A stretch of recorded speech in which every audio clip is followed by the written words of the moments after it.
बहुत साफ गोई से बोला है।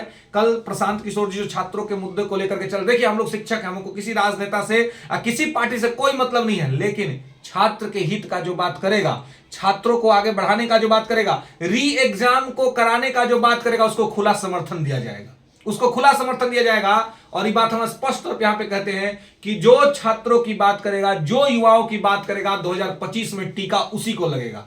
2025 का टीका घर घर घूमेंगे, हम लोग भी घर घर घूमेंगे, सब विद्यार्थी अपना मामा मौसी चाचा चाची काका काकी सबसे हाथ जोड़ के कहना है कि जो हमको डंडा से पिटवाया है, जो हमको हमारा बात नहीं माना है, उसको हम लोग वोट नहीं देंगे। वोटर कहीं से पैदा नहीं होता है। अगर तानाशाह बन रहे हैं ना, अगर डिक्टेटरशिप दिखला रहे हैं इस तरह ठंडी में, तो याद रखिएगा कि वोटर पैदा नहीं होगा। जब चुनाव होगा उस दिन यही लोग वोटर होंगे, हमारे ही माता पिता, हमारे ही परिवार के लोग, हमारे ही कुटुंब जो है वो आपको वोट देने के लिए जाते हैं बूथ पर, और आपको कुछ पता नहीं चल रहा है। आखिर क्या मांग रहा है जी छात्र, क्या मांग रहा है? बीपीएससी के छात्र क्या मांग रहे हैं?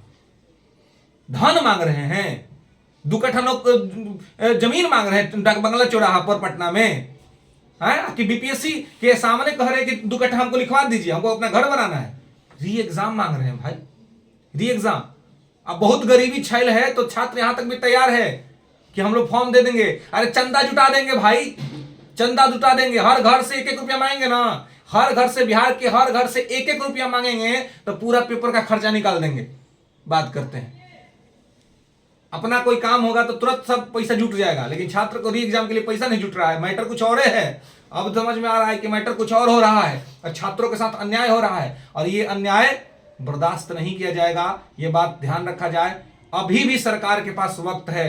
अभी जब उनके अलायंस पार्टी के leader central minister Chirag Paswan जो बात कह रहे हैं, सरकार को उस पर विमर्श करना चाहिए और री एग्जाम का एक ऑर्डर पास कर देना चाहिए। एग्जीक्यूटिव जो है वो राइट रखती है, वो चाहे तो एग्जाम का ऑर्डर पास कर सकती है इतनी सारी धांधली को देखते हुए।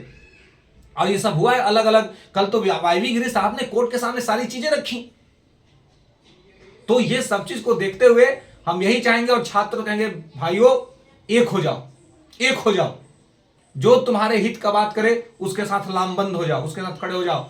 आपको न्याय नहीं मिल रहा है ना, क्योंकि आपका भी गुट बटा हुआ है, गुट आपका बटा हुआ है, तो गुट मत बटने दीजिए।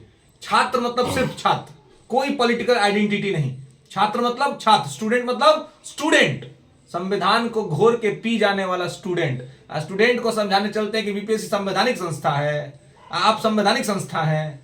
अरे आप भारत के संविधान के प्रस्तावना में जो लिखा हुआ है हम भारत के लोग, वो क्या है जी? वो संविधान नहीं है। भारत का संविधान कहां से शक्ति प्राप्त करता है? बताएंगे deputy chief minister? Deputy chief minister बताएंगे कि भारत का संविधान कहां से शक्ति प्राप्त करता है? हमको बहुत कम उम्मीद है कि वो संविधान पढ़े होंगे।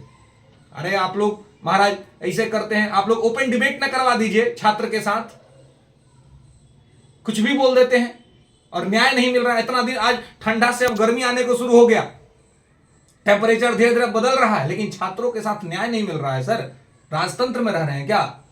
लेकिन मैं आज मुझे लग रहा है कि आज अब जो जैसा माहौल बन रहा है, छात्रों को अपनी एकजुटता दिखलानी चाहिए।